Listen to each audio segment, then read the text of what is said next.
안녕하세요, 애청자 여러분. 서울에서 필라테스 샵을 운영하고 있는 32살 여성입니다. 그동안 이 채널에서 참 많은 사연 들어왔어요.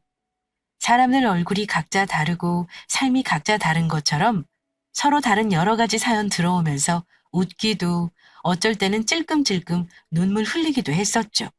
그랬던 제가 오늘 사연 전해드리는 사연 주인공이라니 감회가 새롭네요. 오늘 제가 애청자분들에게 전해드릴 사연은 제 시모였던 여자가 저의 어머니께 품었던 비뚤어진 시기심, 자격지심, 열등감 때문에 저의 엄마는 물론 저와 남편, 가정을 파탄에 빠뜨린 사연이에요. 새까만 속내로 작정하고 달려들어 저의 엄마를 나락으로 빠뜨렸던 여자. 저의 어머니가 정신적으로 크게 방황하고 계실 때 자기 집에 들어와 파출부로라도 일해서 돈 벌라 막말했던 그 인간. 전 시모아의 사연, 그럼 시작할게요. 저와 남편은 어린 나이에 만나 연애를 시작했어요. 제가 서울 노원구에 있는 고등학교에 다니고 있을 때 남편이 저희 학교로 전학을 왔죠. 남편은 충남 천안에서 나고 자란 사람이었어요. 남편은 170cm 정도의 작은 키였지만 좋은 신체 비율, 진한 눈썹, 오뚝한 코, 날카로운 턱선 때문에 남편을 처음 보면 누구라도 호감을 품을 수밖에 없는 준수한 외모를 갖고 있었답니다. 인연이 되려고 그랬던 건지 저의 학교, 제가 속한 반으로 남편이 전학을 왔죠. 전학 온 남편과 친해지는데 그리 오랜 시간이 걸리지 않았어요. 남편은 전학 온 지 얼마 지나지 않아 특유의 유머 사교성으로 다른 친구들과 스스럼 없이 잘 지냈어요. 남편이 제가 가입해 있던 플롯 동호회에 가입하면서 저와도 가깝게 지내게 됐고요. 다른 몇몇 여학생들도 그랬겠지만 플롯 동호회 때문에 남편에게 더 깊은 감정을 갖게 된 저는 언젠가부터 남편 얼굴을 정면으로 보는 것조차 쑥스럽고 부끄럽더라고요. 그런 제 마음을 알고 있던 건지 남편은 수진아, 우리 아직 사랑에 대해서 모르지만 지금 서로에게 품고 있는 감정 이대로 우리 한번 사귀어 볼래? 너 상처받지 않도록 내가 노력할게. 2학년 가을, 그렇게 남편과 정식으로 교제를 시작했고 고등학교 졸업 때까지 남편과 더없이 행복한 나날을 보냈어요. 시험 기간에는 도서관에서 함께 공부했고 평소에는 학교를 마치고 함께 학교 근처에 있는 낮은 산을 산책하거나 분식점 노래방에 들러 즐거운 시간을 보냈죠. 저희 부모님은 제가 남자친구가 있다는 사실을 알고 계셨지만 크게 걱정하시는 눈치는 아니셨어요. 18살 그쯤이면 자연스럽게 남자에게 관심을 갖고 관심 있는 사람과 서로 감정을 주고받는 게 당연하다며 오히려 잘된 일이라 제게 말씀해 주실 정도였죠. 부모님 두 분 모두 개방적인 분들이셨기 때문에 제가 남편 친구를 만나 교제하는 걸 반대하지 않으셨던 거예요. 다만 연애 때문에 학교 공부와 대학 입시에 소홀해서는 안 된다 주의를 주시기는 했죠. 반면 남편 부모님은 제가 남자친구와 연애하는 걸 탐탁지 않게 여기시는 것 같았어요. 남편은 몇 번 저희 집에 놀러와 저희 엄마랑 함께 밥도 먹고 여러 이야기도 나누고 했었거든요. 하지만 제가 남편 집에 방문할 때면 남편 어머니는 그저 왔냐 한마디 말씀만 하실 뿐 시큰둥해 하시는 눈치셨어요. 그때는 그저 생활이 바빠 많이 필요하신가 보다 생각하고 말았었죠. 고등학교 2학년 말 학교 축제 때였어요. 저와 남편은 플롯 동호회에 가입해 있어서 축제 때 다른 부와 합동으로 오케스트라 연주를 하기로 돼 있었죠. 축제가 끝나고 저희 엄마랑 남편 어머니가 처음 만나셨어요. 안녕하세요. 수진이 엄마예요. 태연 씨 어머니 되시죠? 네. 그런데요? 저희 엄마는 남편 어머니의 차가운 대답을 듣고 무안해서 잠시 어벙하게 서 계셨어요. 문득 하고 정신이 드셨던지 엄마는 다시 남편 어머니에게 말했죠. 네, 다름 아니고요. 혹시 시간 되시면 애들 데리고 요 앞에서 간단히 커피라도 한잔 할까 해서요. 애들은 음료 먹이고요. 아니요. 저 회사 일 때문에 다시 회사 들어가 봐야 돼서요. 다음에 뵙죠. 그런 남편 어머니의 대답과 태도 때문에 저와 엄마는 물론이고 남편까지 어안이 벙벙해지고 말았어요. 저희 셋은 자리에 죽은 나무처럼 축 처져 뒤돌아가는 남자친구 어머니를 바라보고 있을 수밖에 없었죠. 그 뒤로 저희 엄마는 한 번 더 동네 재래시장에서 남편 어머니를 만나셨대요. 하지만 축제 때처럼 저희 엄마 인사는 받지 않으셨다고요. 태연이 어머니시죠? 아른 체하며 인사하니까 보란 듯이 고개를 획 돌리고 가던 길 가셨다죠. 그 뒤로 저희 엄마도 저도 남편 어머니에게 불쾌하고 불편한 감정을 갖게 됐지만 남편에게 따로 내색할 수는 없었어요. 남편은 남편 어머니와 다르게 웃음이 많고 상대를 배려할 줄 아는 따뜻한 마음을 갖고 있던 사람이었거든요. 제가 살고 있던 집이 아파트고 남편 사는 집이 저희 집 맞은편 다세대 주택이라는 그 단순한 이유 하나 때문에 시어머니가 그렇게 저희 엄마한테 함부로 대했다는 걸 알게 되기까지 참 오랜 시간이 걸렸어요. 그런 시어머니의 비뚤어진 시기심 열등감이 불러올 참극 같은 건 상상조차 못하고 있었고요. 수능이 끝나고 저는 서울에 있는 상위권 대학 체육학과에 입학했어요. 아버지는 체육산업 관련 회사로 이사로 일하고 계시던 분이었고 저의 어머니는 대형 프랜차이즈 피트니스를 운영하시던 분이셨어요. 어렸을 때부터 부모님을 통해 운동과 관련된 것들을 자주 접하고 익히다 보니 저는 자연스럽게 체육대학 진학을 목표로 공부해왔어요. 반면 남편은 서울에 있는 한 평범한 대학 경제학과에 진학했고요. 남편 부모님께서는 남편이 의대나 법대에 진학하는 걸 희망하셨지만 남편이 수능에서 받은 점수로는 그 대학들에 진학하기가 사실상 불가능했죠. 서로 다른 대학에 다녔지만 대학에 다니는 동안에도 남편의 지극정성 순애보적인 사랑에 저희 사랑은 변함없이 계속됐답니다. 남편이 군대에 입대하고 전역할 때까지 그리고 저희가 마침내 대학을 졸업하고 사회로 나와 각자 직업을 갖기까지 몇 번 사소한 다툼을 제외하면 서로에 대한 믿음과 사랑으로 10년 가까이 연애했죠. 그런 끝에 결국 저희는 서울에서 식을 올리게 됐고요. 하지만 결혼이라는 게 애청자분들도 잘 아시다시피 부부 두 사람만의 일은 아니잖아요. 저는 상견례 자리에서 시댁 어른들을 처음 뵙고부터 식을 올릴 때까지 좋지 않은 예감에 사로잡혀 하루하루를 보내야 했어요. 저의 엄마도 시어머니도 서로를 알고 있었지만 상견례 자리에서는 서로 아른 채를 않으셨죠. 그날 저희 부모님은 단정한 양장 차림을 하고 상견례 자리에 오셨어요. 하지만 남편 빼고 시어머니도 시아버지도 차림새가 영 이상해 보였어요. 시어머니는 누구한테 물려받은 옷 마냥 헐거운 투피스 정장을 입고 오셨고 헐거운 투피스 차림과 어울리지 않게 빨간 루즈를 바르고 자리에 나오셨죠. 시아버지는 시아버지대로 정장을 다리긴 하신 건지 꾸깃꾸깃한 정장을 입고 상견례 자리에 나오셨고요. 그래요. 사돈 두 분 모두 같은 회사에 다니고 계시다고요? 말수가 적은 저의 아빠 대신 엄마가 먼저 말문을 여셨어요. 네, 무역회사를 다녀요. 요즘에 네트워크 마케팅이 유행인 거 아시죠? 저희 회사가 그거 시작하면서부터 회사 새가 아주 커졌어요. 아, 그러시군요. 애들이 10년 넘게 연애했는데 간단한 식사 자리라도 한번 모시지 못해 늘 죄송한 마음이었어요. 저희 엄마가 진심으로 미안한 마음을 담아 시어머니에게 말을 건넸지만 시어머니는 정반대로 엄마 말에 쌀쌀맞게 대답했죠. 뭐 요즘 누가 그런 거 챙기고 사나요? 저들끼리 잘 만나 잘 연애하고 여기까지 왔으면 됐지 뭐. 사돈 어른은 평범한 회사 다니신다고 들었고 사돈은 동네 헬스장 운영하신다고 애한테 들었는데 어떻게 넉넉하게 생활할 만큼 벌이가 되시나요? 저희 엄마랑 시어머니 대화를 듣고 있던 저희 아빠는 적당히 대화를 끝내야겠다 생각하셨던지 웃으며 말씀하셨어요. 네네. 저희 애들 씩 올리고 앞으로 어려운 일 있으면 그 어려움 정도 도울 수 있을 만큼은 벌고 삽니다. 또 이렇게 든든한 사돈댁이 있으니 뭐더 걱정이 있겠어요. 그래요. 애들 신혼집 노원구에 있는 아파트에 마련하시는 건 괜찮으실 것 같고요.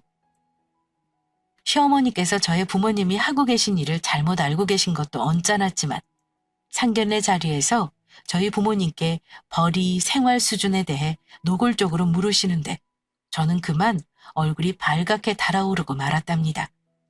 현재 무슨 일을 하고 있는지 양가 어르신들끼리 묻고 답할 수는 있어도 벌이가 얼마니, 그래서 넉넉한 생활을 한 해 만에 하는 말은 지나친 신뢰라 생각됐던 거였죠. 식을 올리고 1년이 지난 어느 날이었어요. 피트니스 센터에서 회원 PT를 마치고 늦게 집에 돌아온 날이었죠. 집에 돌아와 씻으러 화장실에 들어가려는데 친정엄마한테서 전화가 왔어요. 수진아, 엄마야, 집이니? 지금 막 집에 왔어. 무슨 일 있어, 엄마? 아니, 무슨 일은 아니고 오늘 네 시어머니 여기 집에 왔다 가셨어. 너 내일 아침에 집에 잠깐 왔다 갈 수 있니? 좀 할 말이 있어서.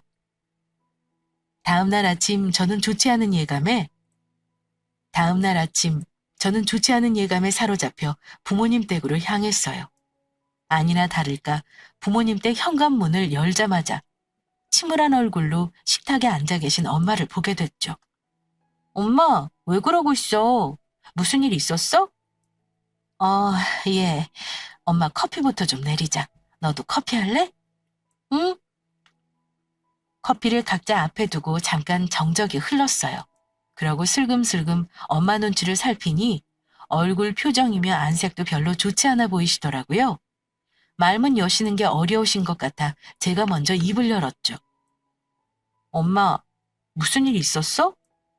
어제 시어머니 왔다 가셨다면서 무슨 일 있었던 거야? 그게, 음, 네 시어머니가 어제 아침 일찍부터 다짜고짜 전화해서는 할 말 있다고 점심때 잠깐 만나자고 하지 뭐니. 뭐야, 아침 일찍부터. 당황스러웠겠다. 그래서? 어제 서울 경기 피트니스 센터 대표들 참여하는 총회도 있었는데 그것도 못 가고 네 시어머니 여기 오는 거 기다렸지. 총회는 어떻게 하고? 뭘 어떻게 해. 우리 회사 부대표 대신 보냈지. 그러고 점심시간까지 네 시어머니 기다리고 있었어. 한 오후 2시 됐나? 그쯤 돼서 집 초인종 누르더라. 뭐 급한 일이라도 있었나? 급한 일이었으면 엄마가 너한테 전화도 안 했지. 여기 오라고도 안 했고. 네 시어머니 집에 들어와 잠깐 인사하고서는 엄마더러 소파에 앉으라고 하고 몸에서 독소 배출해주는 디톡스라나 뭐라나 심혈관 질환에 좋고 어쩌고 사돈이라 싸게 준다며 그 약 3박스만 사달라지 뭐야. 정말? 그거 다 다단계잖아. 엄마도 알고 있었지. 당연히 알고 있었지. 무역회사니 네트워크 마케팅이니 사실 상견례 자리서부터 다 알고 있었어. 사람들이 다 그렇게 벌어먹고 사는 거다 생각하고 말려고 했는데 여기까지 찾아와서 물건 사달라 보채든 하니 황당해서 뭐라고도 할 말이 없더라. 그래서 어떻게 했는데? 엄마는 당신이 좋지 않은 일을 당했음에도 당신의 탓인 양 풀이 죽어 제게 말씀하셨어요. 보냈어. 죄송하지만 안 산다고. 나도 남편도 운동이나 건강 관련한 산업 알 만큼 아는 사람들이라고 솔직하게 네 시어머니한테 말했어. 남편은 체육산업 회사 이사이고 엄마는 프랜차이즈 피트니스 대표라고 솔직하게 이야기했지. 사돈이 나한테 팔려는 건 건강식품도 아니고 영양제도 아니고 슈퍼에서 파는 가공품일 뿐이라고. 네 시어머니 면전에 대고 그 말까지는 못하겠더라. 이걸 어쩌면 좋지?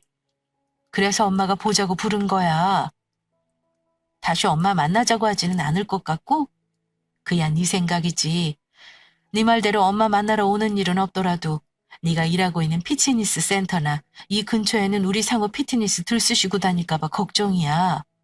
아줌마들 귀가 얼마나 얇니? 그 현란한 말주변에 놀아날 사람이 한둘이겠냐고. 물건값이 10만 원, 20만 원이라야지. 한 박스 3달치 약이라는데 200만 원 달라고 하더라. 그게 말이 되니? 엄마, 일단 알았어. 시어머니한테 분명하게 엄마 입장 말했으니까 내가 오늘 집에 가서 태연 씨랑 얘기 좀 해볼게. 엄마 이야기를 듣고 집에 돌아온 저는 그날 하루 피트니스 센터에 나가지 않기로 했어요. 그러고 저녁 때까지 남편을 기다렸죠. 어떻게 무슨 말을 해야 하나 오랜 시간 고민한 끝에 남편에게 무슨 말을 해야 할지 생각해냈죠. 남편이 퇴근하고 집에 돌아와 옷을 갈아입을 때였어요. 여보, 오늘 친정에 좀 갔다 왔어. 시어머니가 어제 우리 엄마 만나고 가셨다 하더라고. 아, 그래? 엄마도 참 나한테 말도 없이. 그래, 왜 장모님 뵈러 간 거래? 그것 좀 이야기하려고. 옷 갈아입고 거실로 좀 나와봐봐. 옷을 갈아입은 남편은 거실 소파에 앉아있던 제 옆에 앉아 가볍게 제 볼에 입을 맞췄어요. 아, 정말 지금 그게 문제가 아니라니까. 어? 뭐가 문제인데? 무슨 일 있었어? 살짝 일그러진 표정을 하고 남편이 물었어요. 글쎄 시어머니 회사 물건 사달라고 우리 엄마 찾아왔었대. 3달분 한 박스. 몸에서 독소 빼주는 약이랑 심혈관에 도움 주는 약이라고. 사돈이니까 특히 싸게 해준다면서. 제 말을 들은 남편은 민망한 듯 얼굴이 발갛게 달아올라 대답했어요. 내가 근 10년 가까이 그 일 그만두시라고 말씀드렸었는데 결국 장모님 댁까지 가서 그런 말도 안 되는 일을. 미안하다, 수진아. 먼저 너한테 사과할게. 그리고 내가 내일 엄마한테 전화해서 앞으로 그런 일 때문에 장인장모 댁 방문한 일 없게 하시라고 말씀드릴게. 진짜 미안해, 수진아. 알아보니까 당신 어머니 하고 계신 일이 이제 불법도 아니더라고. 다단계 등록업으로 사업자 등록도 가능한 사업이지 뭐야? 내가 걱정되는 건 우리 엄마한테 했던 것처럼 내가 다니고 있는 피트니스 센터나 우리 엄마가 운영하고 있는 피트니스 센터에 시어머니가 오가시면서 사람들한테 물건 팔까 그게 걱정이야. 당신도 잘 알잖아. 한두 푼이어야지. 적게는 100만 원. 사이트 들어가 보니까 어떤 약은 3달치가 할인 가격으로 700만 원으로 나와 있더라. 그래, 알았어. 당신 말 뭔 말인지 알아. 우리 엄마가 여기저기 물건 팔고 다니면 사람들은 사람들대로 손해볼 테고 며느리인 당신 장모님한테까지 모든 화살이 다 쏟아지겠지. 무슨 말인지 알겠어. 내일 엄마 집 직접 가서 엄마랑 얘기 좀 해볼게. 다음 날 남편은 회사가 끝나고 곧장 시어머니 댁으로 향했어요. 그리고 저와 나눈 이야기를 시어머니께 모두 말씀드렸다죠. 저도 남편도 잘 이야기가 될 줄 알았어요. 하지만 저희가 나눈 이야기를 시어머니께 전해드린 게 또 다른 화근이 될 줄은 몰랐어요.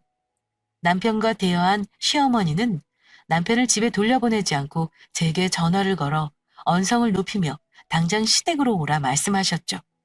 시어머니가 언성 높여 말씀하시는 걸 처음 들은 저는 놀라 부랴부랴 센터에서 옷을 갈아입자마자 차를 몰고 시댁으로 향했어요. 어머니, 하실 말씀 있으시다고. 일단 여기 앉아라.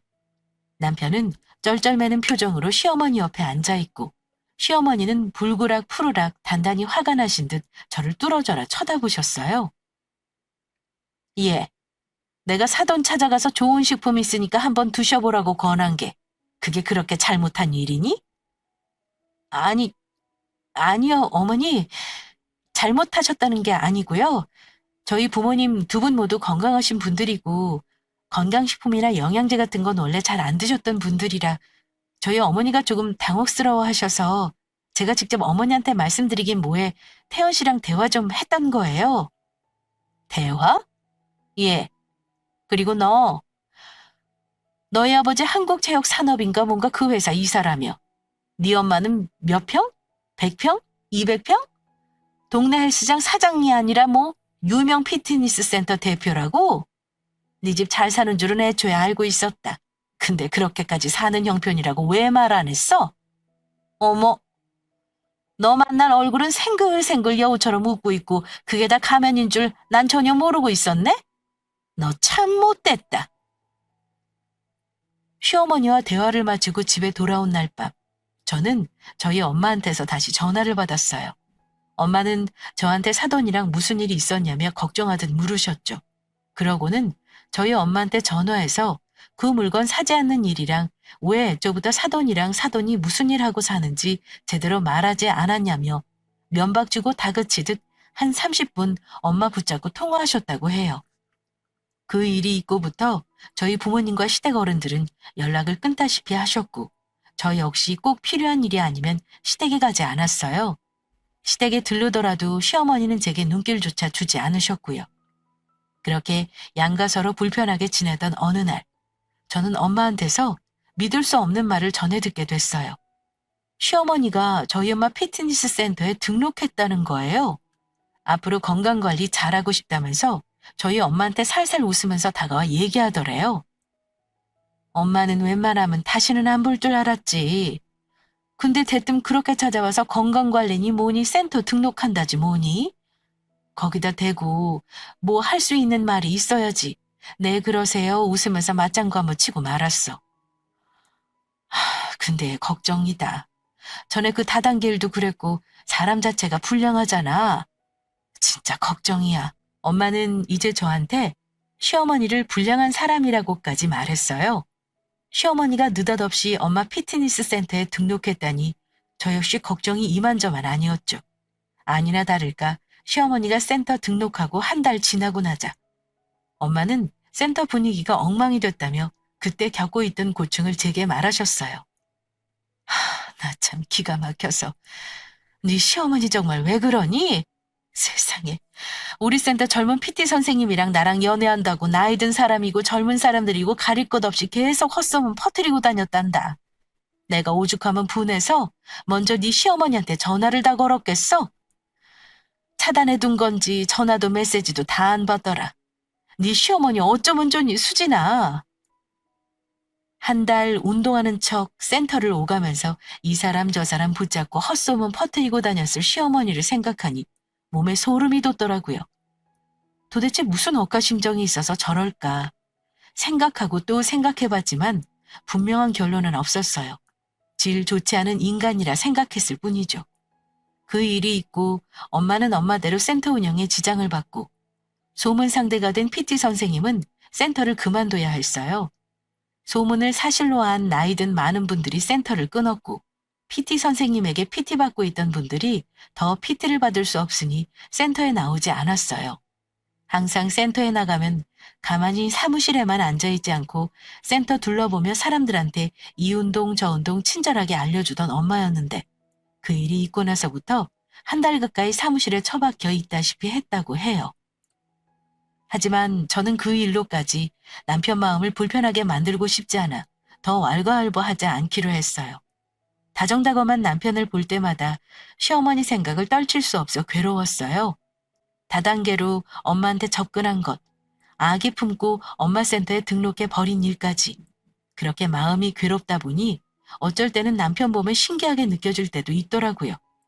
어떻게 그 인격 성정 갖고 있는 부모 아래서 나고 자랐나. 그러고도 어쩜 이렇게 남편이 반듯하고 단정할 수 있나 하고 말이죠. 양가에 몇 번 그렇게 불편한 일이 있었지만 남편과 저는 같은 마음, 변함없는 사랑으로 하루하루를 보내고 있었어요. 제 나이 29, 늦은 감이 있었지만 그때 아들 명호를 임신하게 됐고요. 임신 초기였을 때라 준비하고 있던 사업을 마저 성공적으로 마무리할 수 있었어요. 어머니 피트니스 센터 옆에 필라테스 샵을 내게 된 거죠. 배가 차오르면서 대표 자리는 공석으로 두고 이름 있는 선생님들 몇 분을 고용해 샵을 성공적으로 운영해 나갔어요. 남편 역시 별다를 것 없이 평범하고 성실하게 회사에 잘 다녔고요. 그쯤 친정에서 문제가 터지고 말았어요. 정확히 말하면 저희 엄마한테 사건이 터진 거죠. 엄마가 부동산 사기를 당하신 거예요. 서울 공평동에 신축으로 세워진 빌딩 중개인이라며 모르는 남자가 저희 엄마 회사에 방문했었대요. 남자는 엄마한테 그 빌딩 3층 대부분을 일반 피트니스 센터로 운영하고 빌딩에 들어온 입주사 회사 사람들이 이용할 수 있도록 빌딩 PM 관리자들이랑 계약하면 피트니스 센터는 센터대로 더 유명해지고 돈은 돈대로 많이 벌리지 않겠냐며 건물 공시를 매입할 걸 제안하더래요. 남자가 한 제안은 너무 갑작스러운 거였지만 남자가 엄마 회사에 돌아가고 엄마는 직접 직원들을 시켜 그 공평동 건물 공실이 실제 공실이고 임대 상태인지 알아보게 하셨대요. 남자의 제안이 사실인 것을 확인한 엄마는 공실 매입을 제안한 남자를 만나 공평동에 있는 빌딩에 방문해서 공실, 빌딩에 들어와 있는 입주사들, 빌딩 분위기, 빌딩 주변 상권 같은 걸 알아보셨대요. 엄마한테는 더없이 좋은 계약 조건이었기 때문에 엄마는 갖고 있던 재산과 대출금을 더해 그날 오후 그 남자와 계약했다고 해요. 근처에 있는 부동산 중개사업소에 방문한 엄마는 토지 필지, 소재 지번, 지목, 면적 소유자 같은 걸 기록한 토지 대장과 임야 대장까지 확인하시고서야 계약을 마치고 마음 놓으셨다고요. 빌딩 입주 계약을 맺고 3일이 지나 엄마는 센터 인테리어 때문에 아는 인테리어 업체 대표랑 같이 공평동에 있는 그 신축 빌딩에 방문했는데 근데 거기서 엄마와 업체 대표는 빌딩 보안 요원들에게 제지당하고 말았다고요. 그날 그 공실 보러 오기로 한 예약 방문객이 없다면서 보안 요원들이 매몰차게 엄마랑 업체 대표가 그 공실에 들어가지 못하도록 제지하더래요. 뭔가 착오가 있을 거라고 보안 직원에게 말하고 엄마는 계약 때 봤던 건물 PM 관리자들한테 전화를 걸었는데 PM사 사장은 물론이고 이사, 부장, 차장 모두 전화를 받지 않더래요. 나중에 알고 보니 엄마한테 사기친 남자가 사건 터지기 며칠 전에 부동산 중개업자라 속이고 그 빌딩 보안팀 팀장한테 얼마 돈을 찔러주면서 그 빈 공실 좀 보러 왔다 갔다 할 수 있도록 부탁했더래요. 정식으로 입주 계약할 일 생기면 그때 PM사 측에 먼저 연락하겠다면서요. 빌딩 보안팀 팀장은 미심쩍은 부분이 있었지만 무슨 큰일이 있겠냐며 그럼하고 그 사기꾼 부탁을 수락했고 그 사기꾼이랑 사기꾼이 섭외한 가짜 PM 관리자들이 엄마랑 공실을 왔다 갔다 해도 보안팀장은 사기꾼들과 엄마한테 어떤 말도 제지도 하지 않았다죠. 그 용의주도한 사기꾼은 그 건물 실제 PM 관리자들이 정기적으로 가는 회의 시간을 틈타 엄마를 데리고 뻔뻔하게 빌딩 여기저기를 들쑤시고 다녔던 거예요. 입주 계약 때문에 방문했던 부동산은 말 그대로 떴다방 같은 데였고 중개업자가 내민 계약서는 모두 위조된 것들이었죠. 그렇게 부동산 사기를 당한 엄마는 극심한 우울증에 시달리셨어요. 한두 달 그러고 말겠지 생각했던 것과 달리 엄마는 나날이 불안정한 감정 상태로 지내셨어요. 그게 너무 걱정돼 엄마랑 같이 정신건강의학과에 방문해 약도 처방받아 먹어보고 제가 시간 날 때마다 틈틈이 엄마 집에 찾아가 엄마랑 같이 저녁 산책도 하고 그랬어요. 사건이 있고 3달쯤 지났을 때예요. 어머니는 사기당한 괴로움과 수치심을 견딜 수 없으셨던 건지 살면서 단 한 번 하지 않은 말을 제게 하셨죠. 내가 죽어야 끝이 나지. 사람들 얼굴이야 그렇다 해도 네 아빠 너한테 면목 없어 어쩌면 좋다니 정말 미치도록 괴롭구나. 엄마 이제 그만 잊어. 살면서 누구나 실수하잖아. 그리고 지금 경찰들이 그 사기꾼 일단 계속 쫓고 있대. 엄마가 무너지면 아빠 나는 어떡해? 이제 곧 명호도 태어날 거고. 엄마 제발 이제 그만 잊고 그만 일어서자. 어? 나랑 앞으로 같이 여기저기 바람 쐬러 여행도 다니고 맛있는 것도 먹고 그러자. 알았지? 그럼에도 엄마 표정은 더 밝아지지 않았어요. 엄마 말대로 정말 그 사기꾼들이 잡혀야만 엄마 얼굴이 그나마 나아질 것 같았죠. 천만 다행이었다 말할 수 있는 건 아빠가 갖고 계신 집과 재산이었어요. 엄마는 그 사건으로 갖고 있는 재산 모두를 잃었지만 다행히 아빠한테 집과 앞으로 생계를 이어갈 재산이 있어서 당장 거리로 내몰릴 신세는 면할 수 있었죠. 엄마한테서 그렇게 우울하다, 죽고 싶다는 말을 전해 들은 지 한 달쯤 지났을 때예요. 그날도 마찬가지로 엄마는 침울한 목소리로 저한테 전화를 걸었고 큰일 없으면 집에 좀 왔다 갔으면 좋겠다 말했었죠.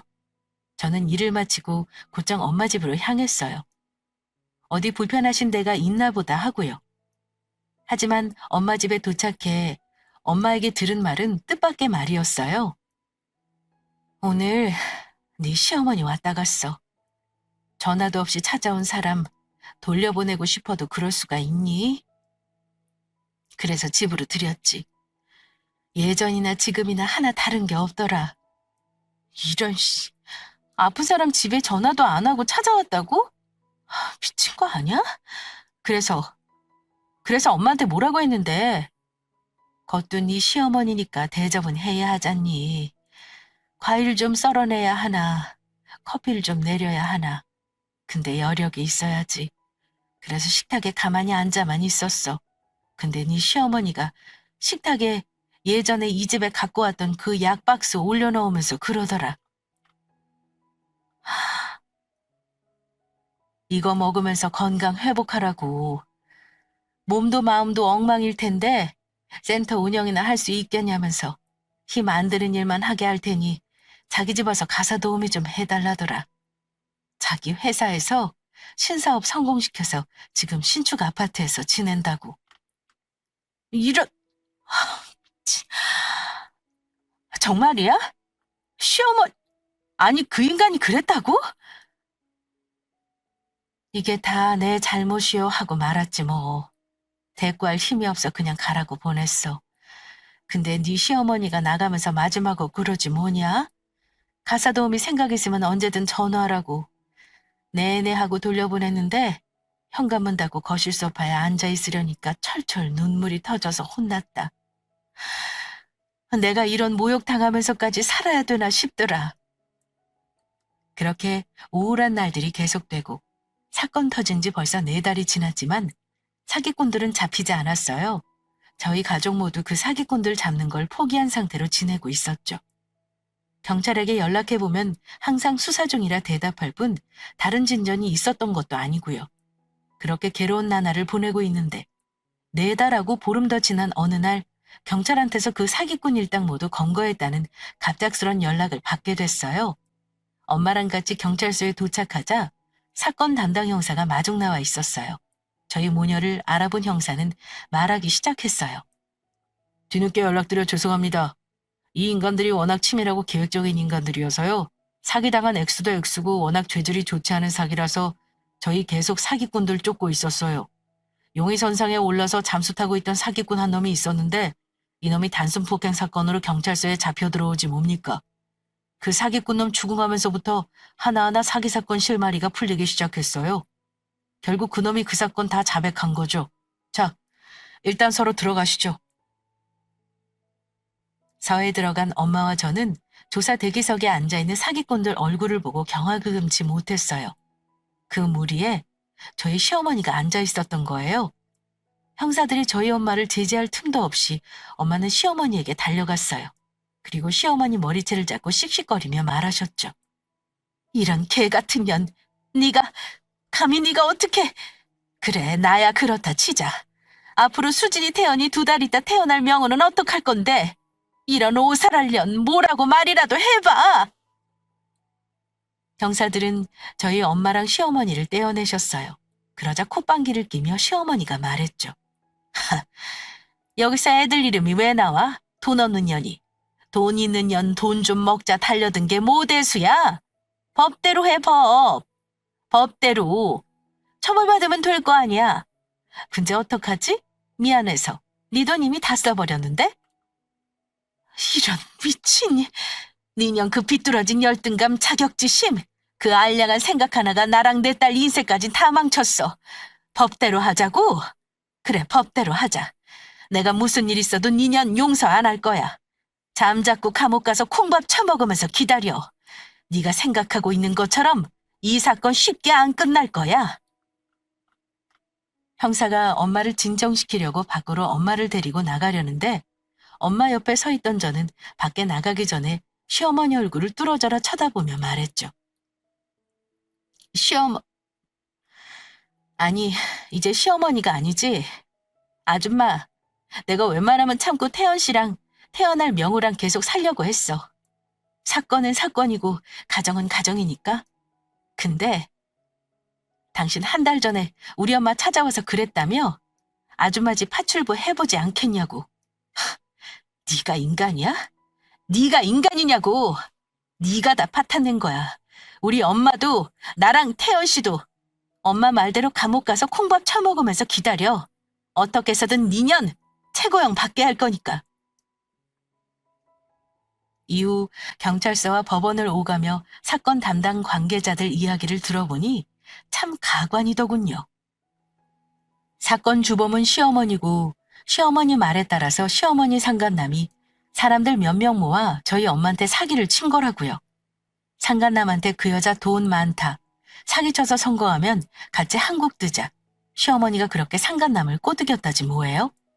결국 사건에 연루된 사기꾼 모두가 구속돼 실형을 선고받았어요. 시어머니라는 인간은 사기 주범, 여러 사람들에게 범죄를 교사한 죄로 초범이었음에도 징역 3년 2개월형을 선고받고 교도소에 수감됐죠. 법원에서 최종 판결이 나고 저는 남편과 합의 이혼할 수밖에 없었어요.